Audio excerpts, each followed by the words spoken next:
When Max came for Mardi Gras, he'd already packed most of his things. Not that he had a lot to pack. It occurred to him he didn't go for things so much because, right now, they'd just be more to pack and he needed to move. Mags had gone for electric purple hair, which she wore straight as rain, with bangs. She should have looked weird. Instead, she looked fabulous.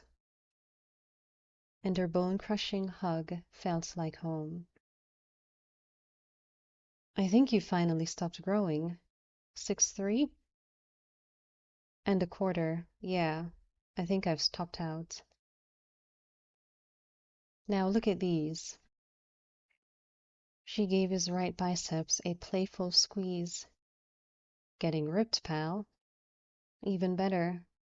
I see more happy here.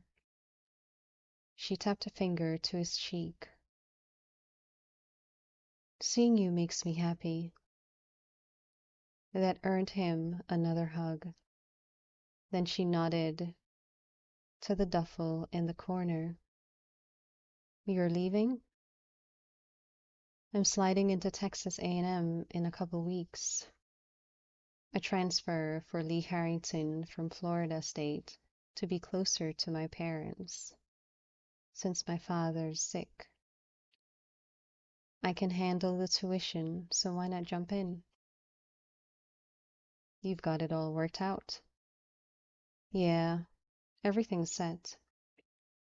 New Orleans has been good for me, but I'm juiced to see what's next. Got a place to stay yet?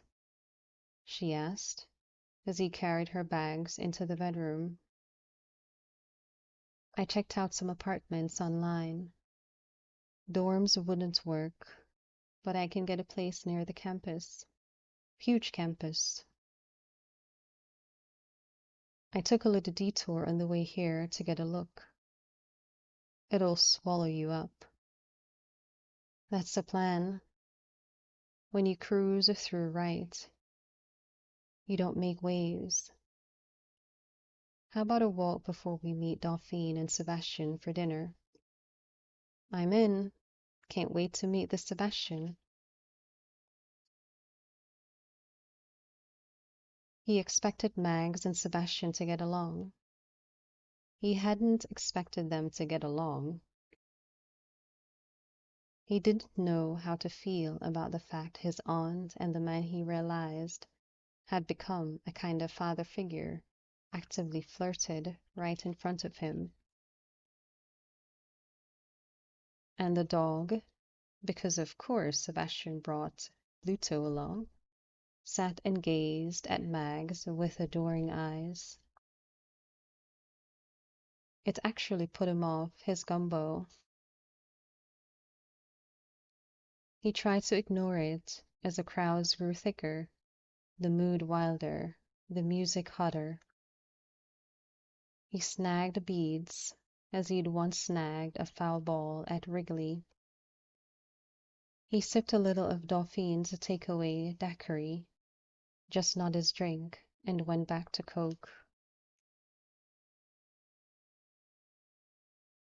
He figured it was an experience of its own, to be cold sober in a crowd of the wispy and outright drunk.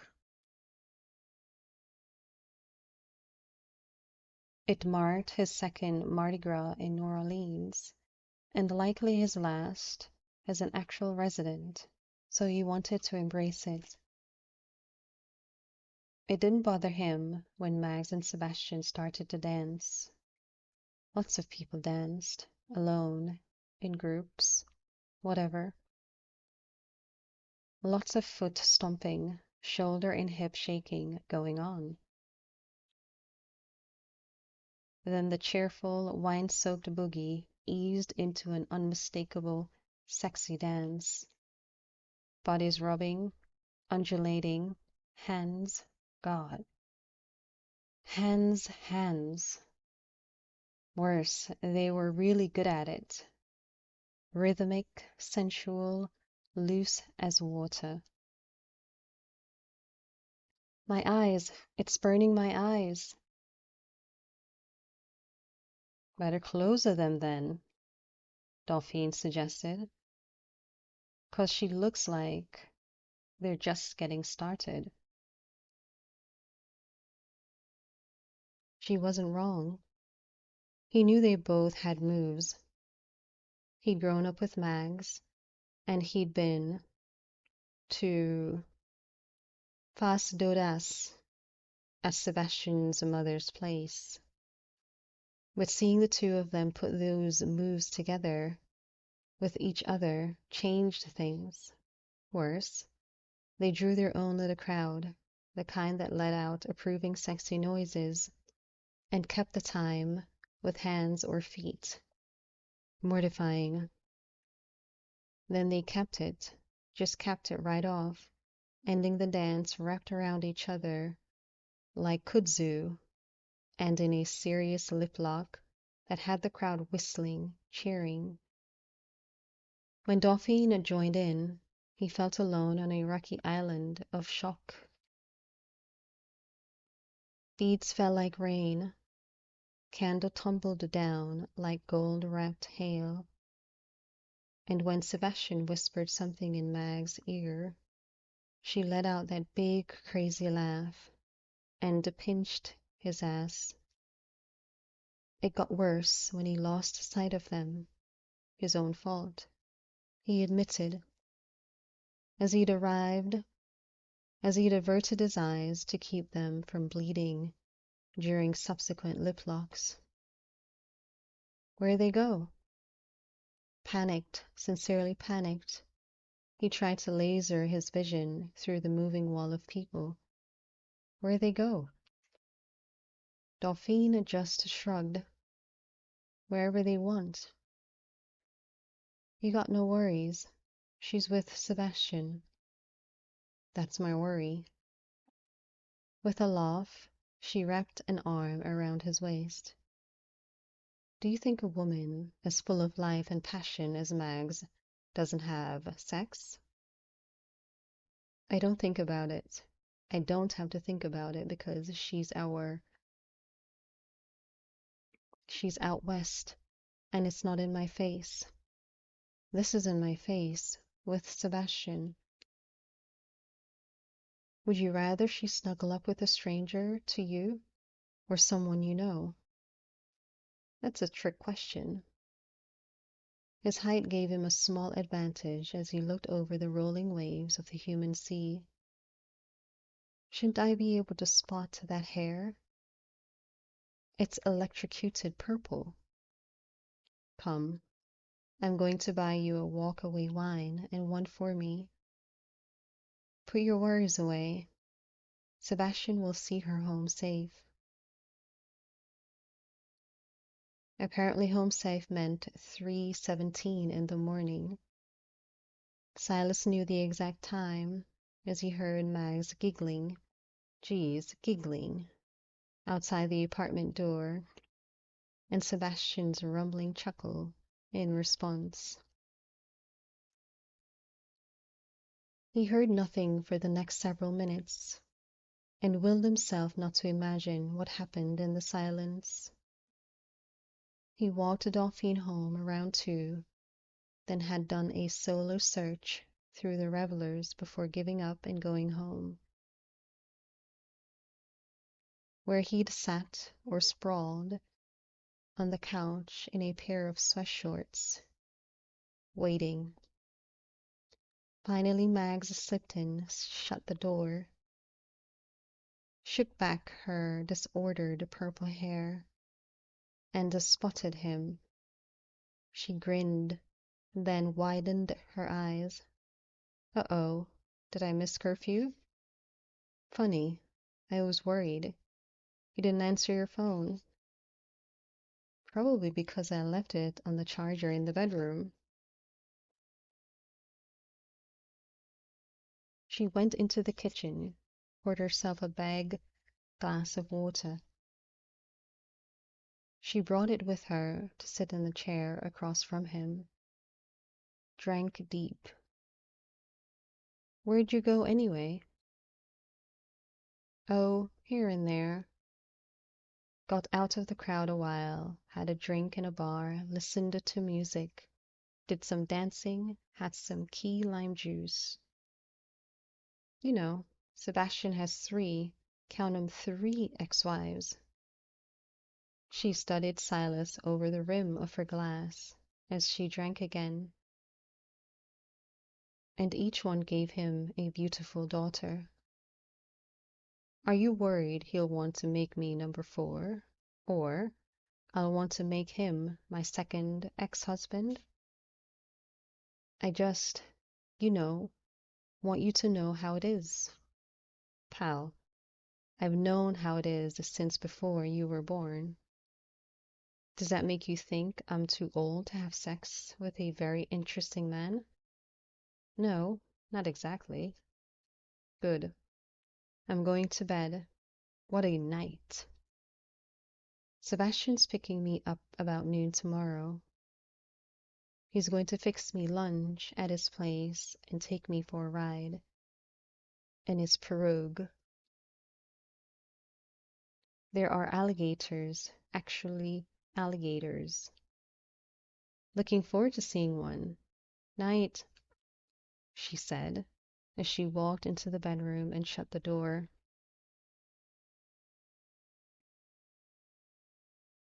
Silas found his last days in New Orleans really strange.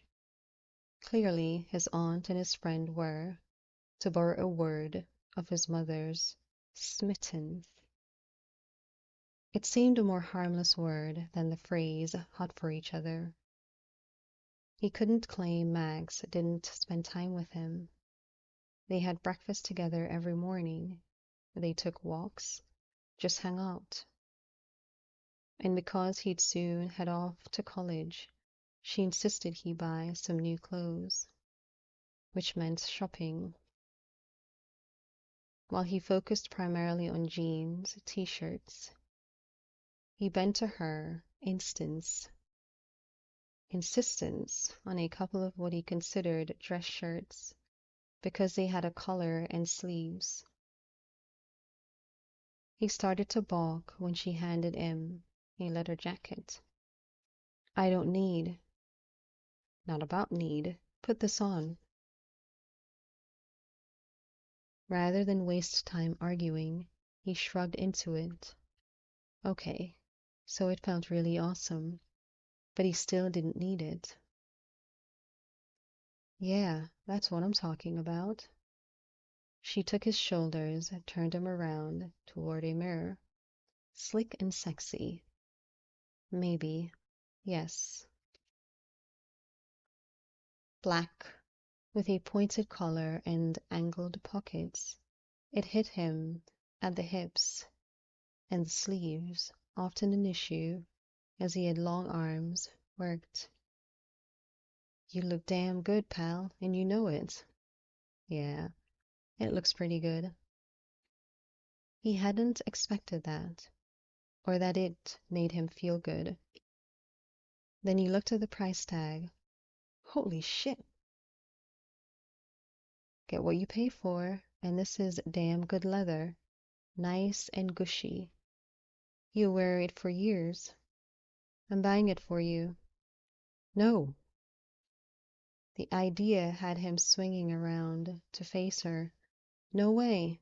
Look, I've got the money. I know you do, but that's not the point. I'm buying you your first leather jacket. She cupped his face. Don't let it be the last you hang in your closet. She stepped back. You make me proud. Aw, Mags. You make me proud, she repeated. And that's a good thing for me, is you're what I've got. Now, you're going to buy yourself a couple of decent belts, one black, one brown. There's nothing wrong with this one. She would not be denied.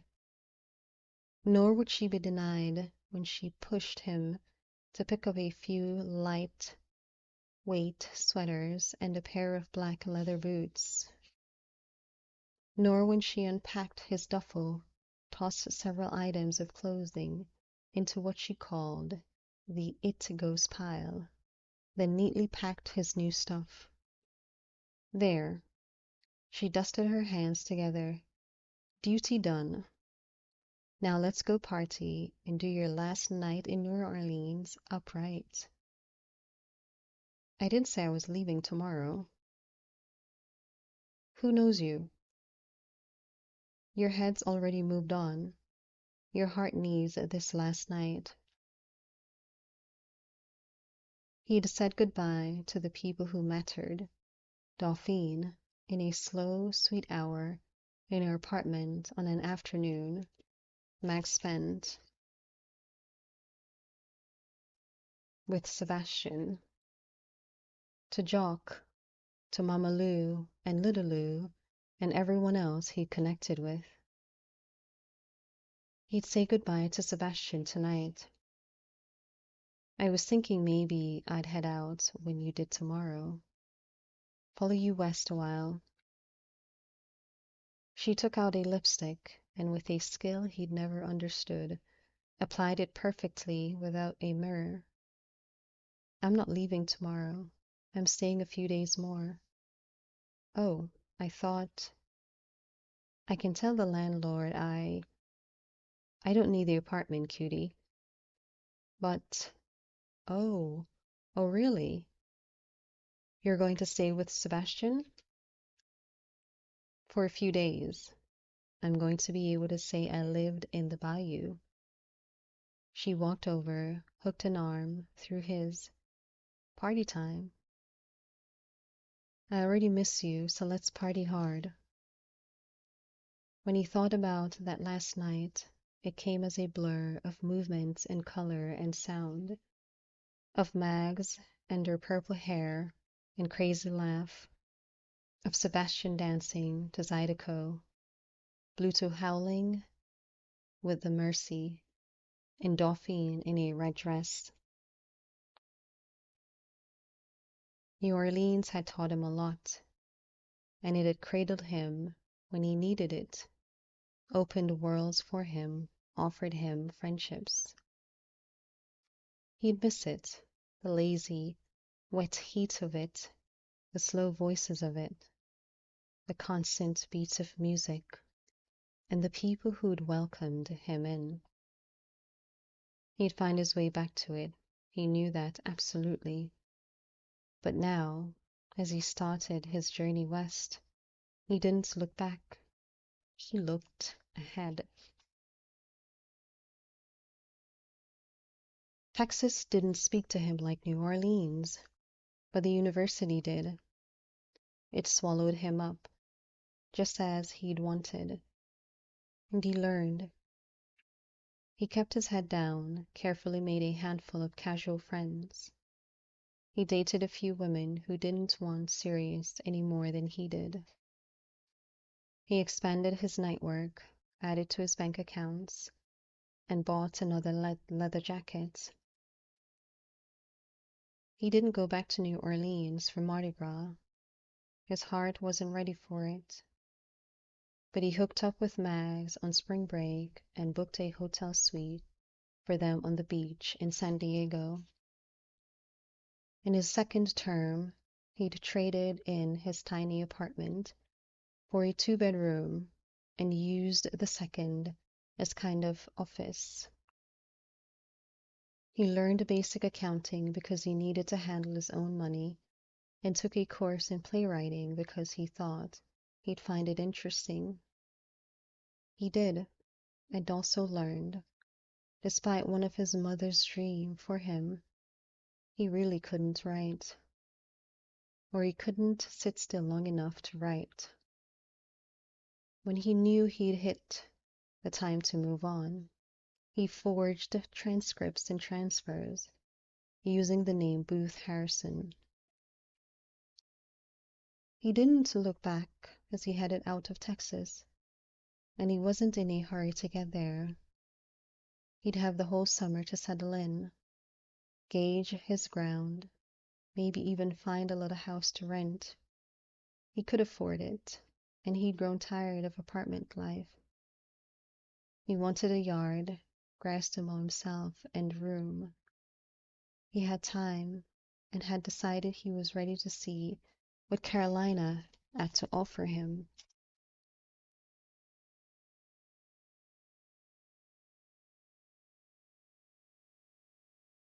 It struck him, as it had before, the sights, the sounds, the feel of Chapel Hill. He felt an affinity, as he did for New Orleans. And though he couldn't afford, on the budget he'd worked up, time or money, to rent a house on the lake, he found what he was after. It reminded him a little of the house where he'd grown up. He'd have to furnish this one, but that's what flea markets were for. He wasn't after fancy or permanent, just livable. And it had a yard, some trees and bushes. He bought a lawn mower before he bought a bed. He could walk to campus if he didn't mind a 2.5 mile hike, and he didn't, but he bought a bike. The neighbors on his right, a couple in their 30s, had a kid about 4 and another on the way. On his left was a couple in their 60s who had 2 adult children, a couple of grandkids, and a golden retriever named Mac. He made a point of being congenial to everyone, keeping his grass mowed and the music down. Here he was Booth Harrison, originally from Chicago, as he deemed that safe enough now. A senior at Carolina, a lit major, which double minors in theater and Romance languages. He wove in enough of the truth to keep it simple. He'd lost his mother, had an aunt out west, and he'd wanted a place in a quiet neighborhood so he could focus on his studies. He liked to cook and bonded with Ms. Opal, the grandmother next door, over recipes. He helped Jackson, the guy on the other side, screening their back porch. Jackson had recently passed the bar, but didn't know a hammer from his screwdriver.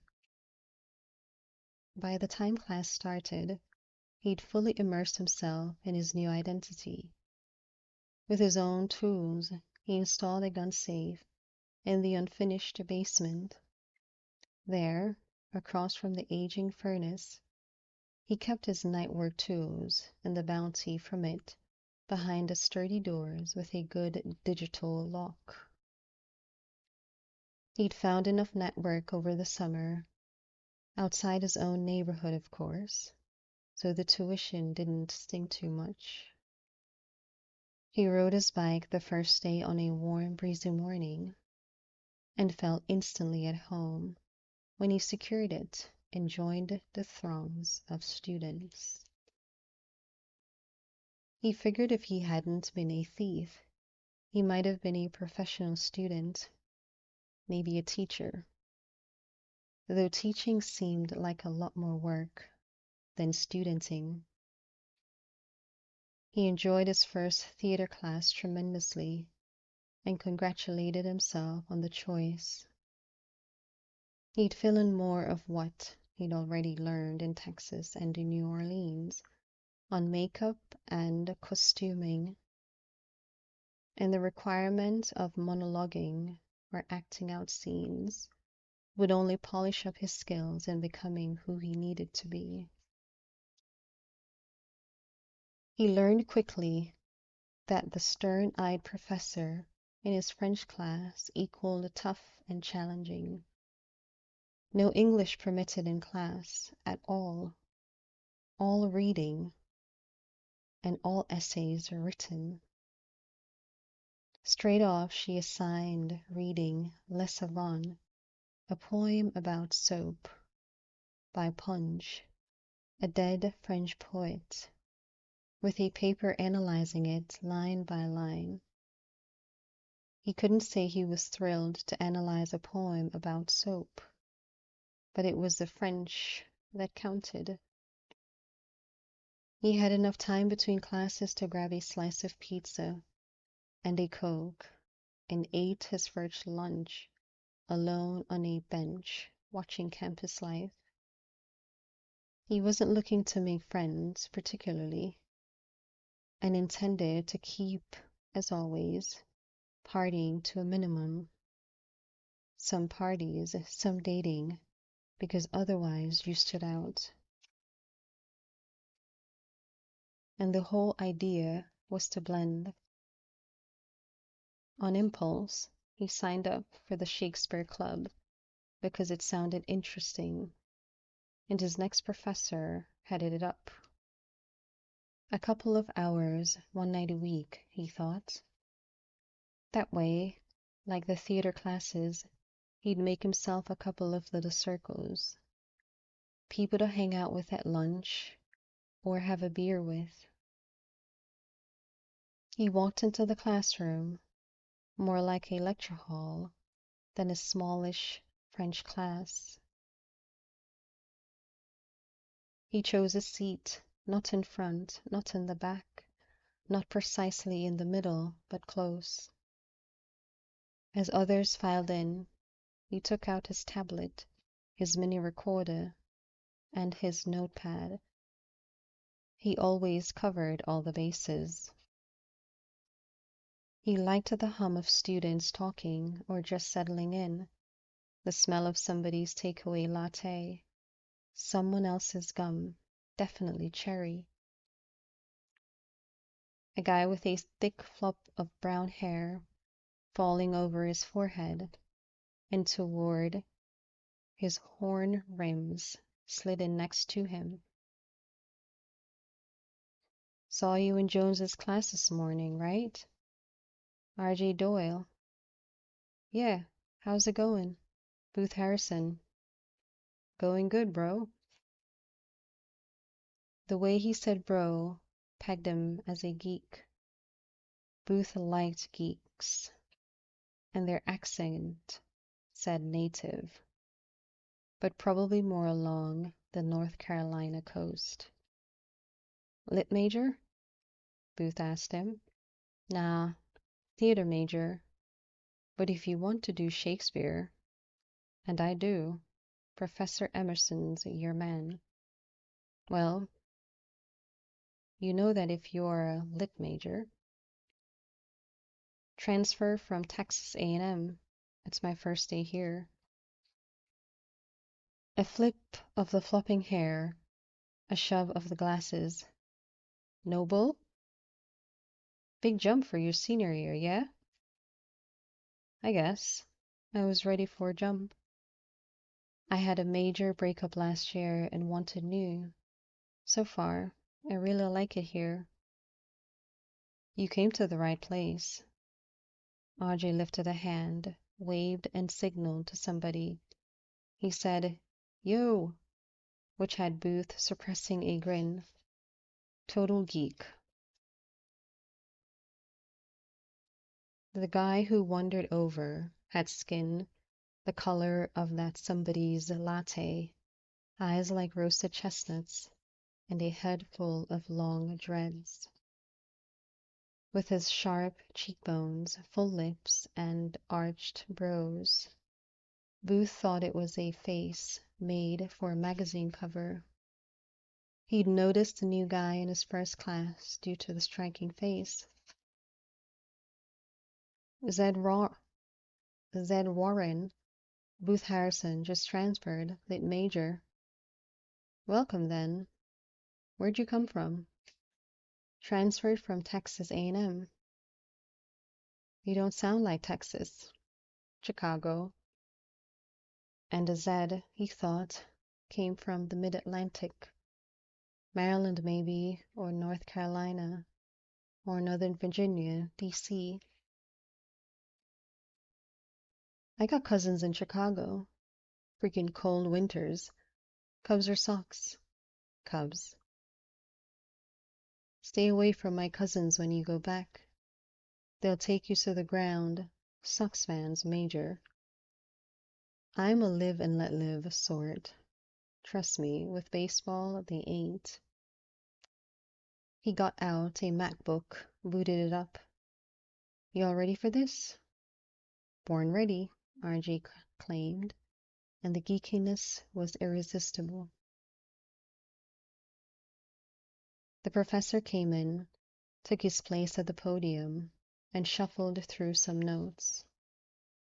Booth instantly decided if he ever posted as a college professor, he'd fashion himself after Bennett Emerson. A lot of thick hair, leaning chestnut like Zed's eyes, but with a liberal dash of silver at the temples. A perfect goatee, short, trim, also liberal with the silver. Soft green eyes behind the lenses of a steel-framed glasses. He wore a brown jacket over a white t-shirt and jeans. Booth filed the details away, then scanned the room, almost full, as a handful of stragglers came in. Then he saw her. He'd think countless times through his life of that single moment. The moment she'd walked into the room, into him, and left him just a little breathless. She was beautiful, but not stunning and sultry like Dolphine, or candy box perfect like a girl he'd dated a while in Texas. Tall, but not overly, maybe 5'8", he judged, and wand slim in her black leggings and hip-skimming blue and white shirt. She had hair braided back the color Titan made famous, that golden red that took a master to create. Her skin was milk and rose petals. He couldn't be certain of the color of her eyes as she took a seat on the aisle, leaned over to murmur to another girl, who'd obviously saved it for her. But he knew when she smiled at her companion, she had a wide and perfectly shaped mouth. "Good afternoon," the professor began, "and welcome to the world of Shakespeare." Booth heard the voice, an attractive baritone that carried well, and pegged the professor as a native. But he had to force himself to look away from the girl because his ears rang. He switched on his recorder, did his best to tune in, as Professor Emerson gave an interview of the course. He wished he'd bought in a bottle of Coke or water or anything, because his mouth and throat were dry as dust. His heart just kept pounding against his ribs. Crazy, he told himself, just crazy. He'd never had a reaction to a woman like that. Interesting, attraction, a nice lust spike, sure, but nothing, ever, that made his entire insides tremble.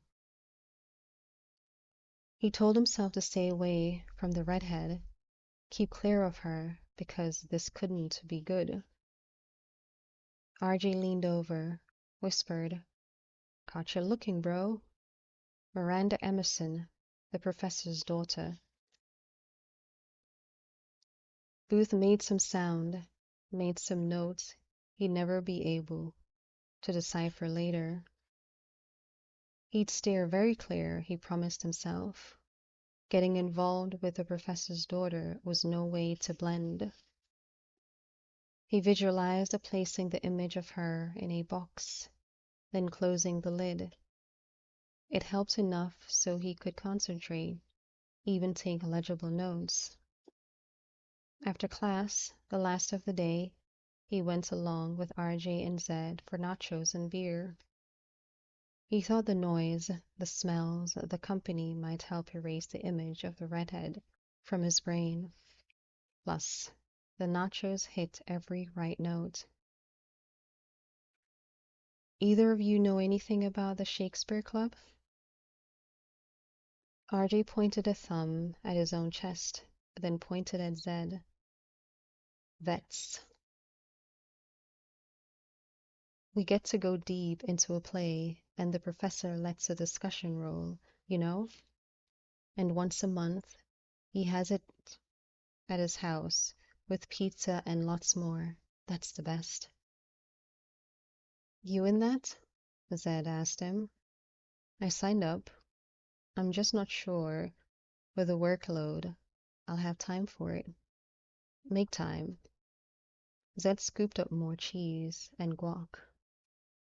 It slides right into the course, but it's more casual, more free-willing. What are you going to do with a theater mirror? Theater minor. That's more for the fun of it. I just like it. And the rest of my load's pretty tough stuff. And speaking of, I've got to get on to it. A group of us have a house in campus. We'll hang sometime. RJ tipped up his beer in toast. That would be great. Catch you later. A damn good first day, he decided, as he made his way outside. He liked his classes so far. He'd reserved judgment on the French Lit class. He'd made a couple of contracts, and he thought he'd enjoy hanging around with them now and then. The campus was perfect, the weather incredible, and he'd slipped right into the rhythm as he'd hoped. Then he saw her again. What were the freaking odds of seeing her again on campus this size? But there she stood by one of the fountains with a group, 3 other girls and a couple of guys. She wore sunglasses now, so he still couldn't make out her eyes. But he knew, just knew, they'd be amazing. He cursed himself for not giving the group, and her, a very wide berth. Instead, he walked by them, near enough to hear her voice. Warm and fluid, like a summer rain, and with a smoky kind of laugh at the end, she said, I can't believe anyone would do that. Now her voice, her laugh etched in his memory like her face. And just when he'd started to close it out, he kept walking, just kept walking, and because he lost track, had to double back for his bike.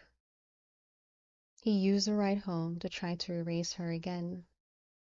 Actually considered asking Sebastian to send him some gris-gris to break the spell, because it felt like a spell. He didn't even know her. She could be a total scum, a total snob. He decided to paint her that way in hopes of breaking the spell. Miranda Emerson. He bet her dad named her. For the Tempest, that would fit. But instead of being innocent, sweet-natured, and naive, she turned out cold and cruel and smug. He'd nearly talked himself into it by the time he got home. Miss Opal and Papa Pete, as he'd been told to call them, sat on their little front porch drinking what he knew would be sweet tea. He thought they looked like a scene out of a movie, a good, heartwarming one without too much cheese. Spotting him, Mac galloped over. As he crouched to wrestle with the dog, Booth thought of Bluto. You're a real dog, he murmured, not some weird little mutant dog. How'd your first day go? Ms. Opal called out. Good. It was a real good day. Come on over here and tell us about it. Have something cold to drink. Thanks, but I've got a heavy load to lift tonight. Because he knew they'd appreciate it, he continued, I have to read a poem about soap in French and analyze it. About soap? Papa Pete let out a hoot. Boy, you're making that up for sure. God's truth. I'm getting that one over with first thing. I like soap. It slips and slides. When you're dirty, it'll clean your hide. Laughing, he gave Mac a final rub. Miss Opal, I think you're twice the poet this French guy was. With a wave, he went into the house. He found the poem more interesting and clever than he'd figured on, and actually enjoyed the challenge of composing his analysis in French. He started on the paper for his Shakespeare class, which made him think of the redhead, so he broke to fix something to eat and clear his mind. He appreciated the structure. Work on assignments, make some dinner, deal with the dishes, more assignments. Chill out with a little TV or music while he researched areas of his night work. About one has changed, checked and rechecked the tools selected for the job. He loved his quiet neighborhood, but the downside of quiet meant someone might hear him turn over the engine in his car. He had a story ready for that. When he couldn't clear his head and sleep, he took a drive. But he didn't like the idea of needing the story, so he coasted silently down the block before starting the car. The target house, 11.2 miles away, would be empty. He knew this, as the occupants, Jack and Elaine Springer, posted photos, heavy on the food, of their trip to Italy daily. You had to love social media. While morning spread over Rome's Spanish steps, Jack and Elaine had a fine view of them from their hotel. He parked half a mile from what he thought of as their Mac mansion. It was a big inspired colonial with a decent and easily circumvented security system. Since the goal was stamps, something Jack posted about and discussed on several message boards dedicated to collecting, Booth considered the job a sort of return to his roots. Nearly 10 years of experience had him inside the house a lot faster than his younger self, but once in, he revisited that sense of wonder, the slow, spreading thrill. He'd never been inside, of course, but he brought the blueprints he'd accessed into his mind. He went straight to Jack's first floor study office, where the philatelist kept his collection in leather binders and a display cabinet. Inside one lived an 1840 penny black, the world's first adhesive postage stamp, not mint according to Jack's windy discussions, but with 4 clear margins. He'd decided that for himself once he got a look at it. If Jack, like many on social media, exaggerated, he could make other choices. He found it easily enough, as Jack proved to be an organized collector. Definitely not mint, Booth decided as he studied it with his magnifier. And while 3 of the 4 margins were very clean, the 4th was questionable. and that lowered the value and his payday considerably. Still, not crap, he thought. He started to take down another album, search for a second choice, when he stopped to look closer at the painting over the small gas fireplace.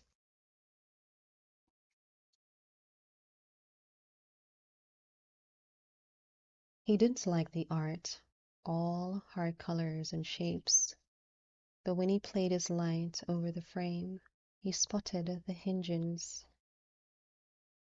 A classic. He swung the painting out and smiled at the small safe with its four-number digital lock. I mean, I'm standing right here. It would be wrong not to take a look. He reached into his tool bag. He'd never been a Boy Scout, but he valued their motto. He came prepared. He took out the magnet housed in a good gym sock. He had other methods, but this one left no trace, and when it worked, it usually took under a minute. Or, in this case, 18 seconds of running the covered magnet over the safe door. A lot of papers inside, but the ones that interested him were all green. 10 neat stacks of banded $50 bills, $1,000 a stack. He considered the possibility of pulling in twice that for the stamp or stems against the bird in the hand. He could take both, cash and stamps, but that broke the greed rule. He made a new rule on the spot. Always take the cash. He put the money in his bag, closed the safe, swung the ugly painting back in place. He said goodbye to the penny black, replaced the intact album. In under an hour, since he'd coasted down the block, he locked 10 grand in his basement safe. When he climbed into bed, he thought about the best ways to disperse his take. Then he thought about the paper he'd started to write on Henry V and the political comparison to today's world. He thought he had a handle on the angles he wanted to explore and let them play through his mind as he started to drift and ended up dreaming of the redhead. He should have known she'd be in another one of his lit classes. He'd have chosen the school not only for that pull he'd felt, but because of its size. And there she sat in his contemporary lit class, with that hair in a fancy braid, and this time just close enough that he could see her eyes, sea green with a dark ring around the iris that made them impossible to ignore. Or nearly, as he concentrated on doing just that.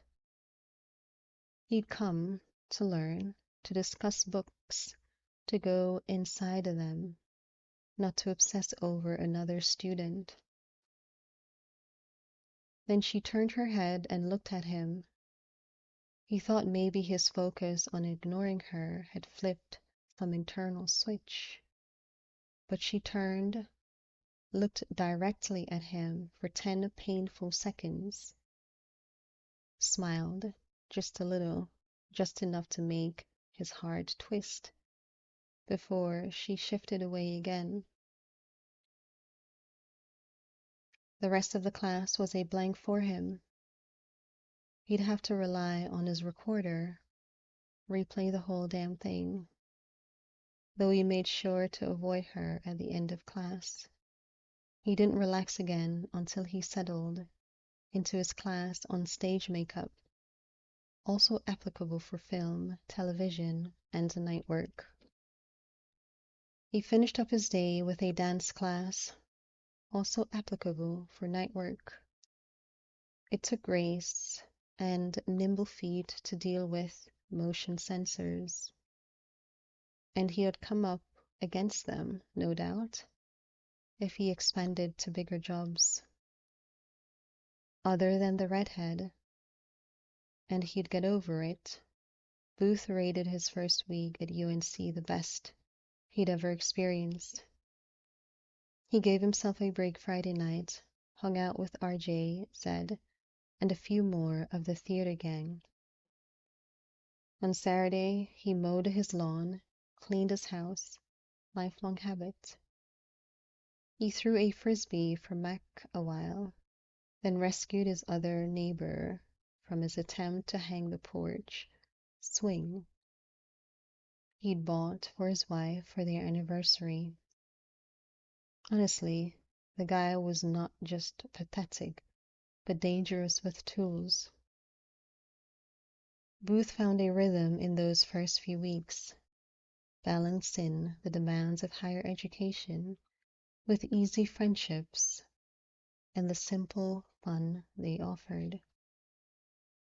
With the challenges and timing of what he genuinely considered his job.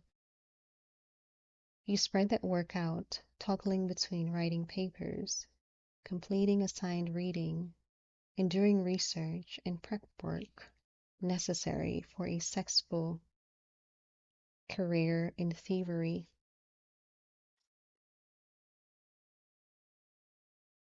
He decided on no more than a single job per month, two if something just fell into his lap. And looking ahead, as the cards read, he started researching plans for spring break. Not to the beach with a bunch of other college students, but Italy with Max. Maybe he had been inspired by Jack and Elaine, or that easy $10,000 night, but he wanted to see Florence, and he wanted Max to see it. Since he hadn't read about or heard on his scans of the local news stations so much as a peep about the missing cash. He wondered if maybe Jack hadn't accumulated that 10 grand by strictly legal means. Either way, the bulk of it was now carefully invested and would go a long way toward covering a couple of first-class airfares and a 2-bedroom suite in a first-class hotel. He'd see how well his Italian held up on its native ground, see all that art, eat to that amazing food. And wouldn't it be a kick to try a little night work in a place where English wasn't the primary language? Something to think about. Months off, though, and he had to concentrate on the now. He planned to slide out of the Shakespeare Club, especially when he learned that the first meeting would take place at Professor Emerson's home. She'd be there, most likely, and it wouldn't be as easy to avoid her as he had managed to date. But RJ and Zed ganged up on him. No way, bro. You gotta go. RJ waved the last half of his panini as his flop of hair fell back into his face. You're getting it all. Insight, camaraderie, and prime eats. The prof always has prime eats. And if you signed up, you did, Zed reminded him. Then don't show? He's going to ask you about it. Why would he care? The man does, Zed assured him. I've got a really heavy class load, and I've got a paper to finish on King's The Stand. Plus, I've got one to do on another French who's dead poet. Tell me why the hell I took that class? Didn't you say you aced the last one of these? The soap guy? Yeah, but Balance your life. Zed says you got a zen. He swiped a fry through a pool of mustard, a departure from norm Booth couldn't get behind. Scared of the prof, daughter? Who? What? Why would I be? Dude, you don't look at her so hard. You might as well go up and nibble on her neck. Come on, man, that's bogus. Truth.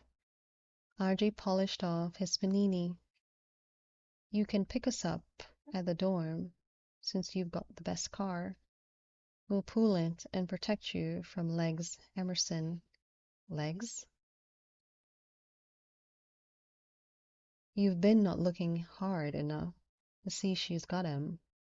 Up to her eyeballs, Zed pointed out. Zip on by 6, and that makes you the DD for the night.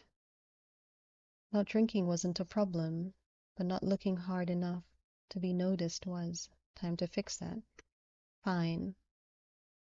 But if I tank that French paper, I know who to blame.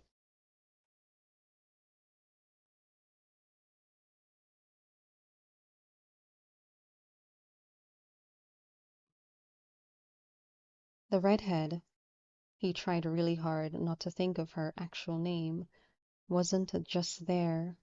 She answered the door. She answered it wearing one of these breezy summer dresses, the sort where most guys didn't really notice the dress itself, but just the face. It was thin and breezy and showed off a lot of legs and arms. No gray tonight, so that sunset hair just fell all loose and wavy past her shoulders, almost bare shoulders. Those sea green eyes smiled, the wide, naked mouth curved. Hi, it's RJ and Zed. I remember you from last year. God, she had a voice.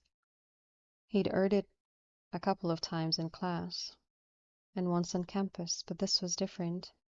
This was intimate and right in front of him. And, as they had that one time in class, those eyes shifted to his. And who's your friend? This is Booth Harrison, transfer student, lit major. Theater minor. RJ gave Booth a companionable pat on the shoulder. Welcome, Booth. Miranda. When she held out a hand, he thought, oh Jesus, now I have to touch her. He made it quick, though he managed the single firm shake well enough. Nice to meet you. We have some other classes together, I think. Anyway, come on in. Most of us are here.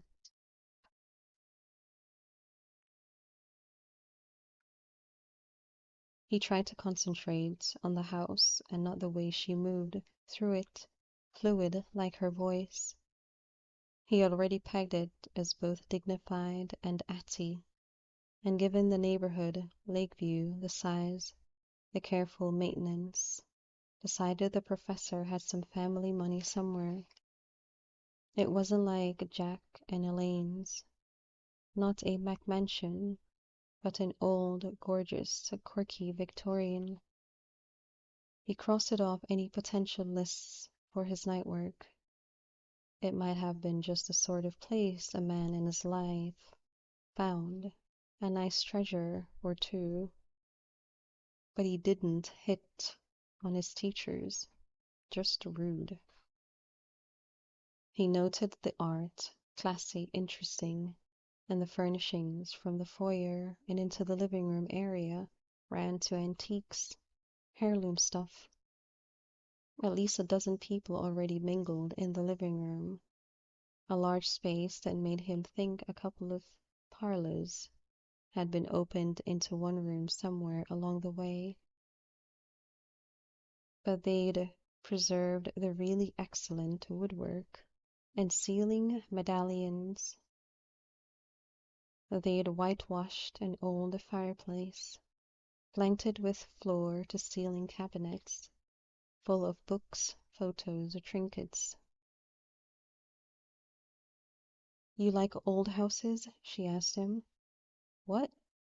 Yeah, actually. Me too. I'm the fourth generation of Emersons to live here, so you all remember where the kitchen is? Drinks and snacks are set up in there. We've got a few more coming, so take your time. Even as she said it, the bell rang again, and she turned and went to answer. He fell for the house. They hadn't opened it all up, but left that Victorian warren of rooms. Until you hit the kitchen, where it opened up again with walls the color of toast, wide glass doors leading to a patio and the lawn and gardens, then the lake behind it. A huge galvanized tub sat on a table and held drinks, beer, wine, water, sodas, and a bed of ice. Pizza and all sorts of easy food spread out on a big center island. RJ grabbed a plate. Prime eats, did I lie? Booth settled on a Coke. He didn't like the feeling of a nervous stomach. He never got nervous. But since he felt it, he didn't want to put much into it.